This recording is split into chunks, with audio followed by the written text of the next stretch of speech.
এবার ইন্টারভিউ চলাকালীনই পরিবারের সকলের এই মিথ্যাচার এবং জালিয়াতি ধরে ফেললো ইন্দ্রাণী গাঙ্গুলি। হ্যাঁ বন্ধুরা, ভিডিওটা লাইক দিয়ে দেখতে থাকুন। যে মুহূর্তে কিনা গাঙ্গুলি হাউসে প্রেসের লোকেরা চলে আসে ইন্টারভিউ শুরু করার জন্য, এবং সেই মুহূর্তে যখন কিনা ইন্দ্রাণী গাঙ্গুলি আয়ুষের সঙ্গে পাশাপাশি বসে যখন কিনা ইন্টারভিউ দেওয়া শুরু করে, ঠিক সেই মুহূর্তেই ইন্টারভিউ নেওয়ার সেই সাংবাদিক যখন হঠাৎ করে বলে ওঠে যে এই মুহূর্তে আমাদের সঙ্গে আছে সেই বিজনেস টাইকুন, যার জন্য কিনা এই গাঙ্গুলি গ্রুপ অফ কোম্পানিজ এখনও পর্যন্ত দাঁড়িয়ে আছে, সে তার পেছনে সবথেকে বড় যদি কারো অবদান থেকে থাকে সে হলো none other than Mrs Indrani Ganguly, the business tycoon.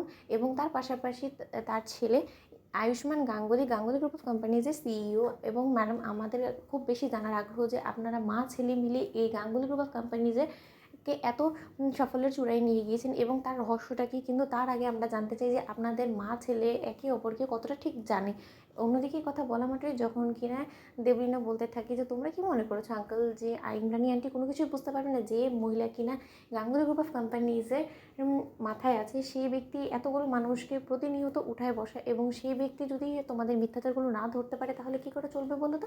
অন্যদিকে যখন সেই সাংবাদিকরা বলতে থাকে যে আপনার ছেলের ঠিক ঘুরতে যাওয়া ঠিক কোথায় পছন্দ করে, এবং আপনার আরই বা কোথায় আপনার মায়ের ঘুরতে যাওয়া পছন্দ, আপনি একে অপরকে বলুন তো। ঠিক সেই মুহূর্তে এই সকল সমস্ত কথাবার্তা শোনা মাত্র ইন্দ্রাণী গাঙ্গুলি বলতে থাকে যে 1 মিনিট, এই সমস্ত কথাবার্তার উত্তর আমরা সবই দিলাম, কিন্তু তার থেকে বড় কথা এখনও পর্যন্ত আমি আপনাদের মোটিভটা ঠিক বুঝে উঠতে পারলাম না যে এই সমস্ত কথার সঙ্গে আমাদের গাঙ্গুলি গ্রুপ অফ কোম্পানিজ এবং আমাদের সেই বছরের সেরা বিজ্ঞাপনের সঙ্গে কী লিঙ্ক আপ আছে, এবং কেনই বা আপনারা এতটা আগ্রহ করে আমাদের ইন্টারভিউ নেওয়ার জন্য আমাকে এবং আমার ছেলেকেই বেছে নিলেন বলুন তো। আপনারা তো চাইলে এই বিষয় সম্পর্কে আয়ুষকেই জিজ্ঞেস করতে পারতেন, কারণ এই গোটা বিজ্ঞাপনের সমস্ত সব ইনফরমেশন জানা সম্পর্কে সবথেকে বেশি আইডিয়া তো আয়ুষের আছে।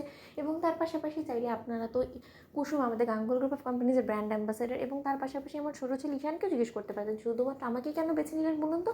আমার পক্ষে এই ইন্টারভিউটা কন্টিনিউ করা কোনোভাবেই সম্ভব না, কারণ আমি বুঝতে পেরে গিয়েছি যে আপনাদের মূলত উদ্দেশ্যটা ঠিক কী, এবং বাড়ির শুদ্ধ সকলে মিলে যে আমাকে আজকে ঠকিয়েছে এবং আমার সঙ্গে বিশ্বাসঘাতকতা করেছে সেটা আজকে আমার সামনে সুস্পষ্ট হয়ে গিয়েছে। ঠিক সেই মুহূর্তে এই কথা বলা মাত্রই ইন্দ্রাণী গাঙ্গুলি যখন মাইকটা খুলে সেখান থেকে উঠে চলে যায়, ঠিক সেই সময় আয়ুষ বলতে থাকে যে বাবা এসব কী হচ্ছে বলো তো, আমি কিছুই বুঝতে পারলাম না। মা কী সকল কথাবার্তা বলে উঠে চলে গেল, এবং এই সাংবাদিকরা কেনই বা এখানে এসেছে সেটাও আমি বুঝতে পারছি না। মায়ের কাছে এমন কেন মনে হলো যে অহেতুক এখানে এসেছে বলো তো। ঠিক সেই মুহূর্তে দেবলীনা যখন বলতে থাকে যে আয়ুষ, তুমি যে অভিনয়টা করছো না, যেন তুমি কোনো কিছু বুঝতেই পারছো না, সেই অভিনয়গুলো করার না আর কোনো রকম কোনো প্রয়োজন নেই, কারণ ইন্দ্রাণী আন্টি সবটা বুঝতে পেরে গিয়েছে যে এই সকল কিছু শুধুমাত্র ইন্দ্রাণী আন্টির চোখে ধুলো দেওয়ার জন্য, এবং এই সাংবাদিক থেকে শুরু করে এই গোটা আয়োজনটা শুধুমাত্র তোমাদের মা ছেলেকে এক করার জন্য, তোমাদের মা ছেলে এর এই অভিমান দূর করার জন্য। সম্পূর্ণ প্ল্যানের পেছনে যদি কেউ থেকে থাকে সেটা হলো কি কুসুম, এবং কুসুম তুমি চরম আঘাত করেছো আন্টিকে। তো বন্ধুরা লাইক শেয়ার করে সাবস্ক্রাইব করো।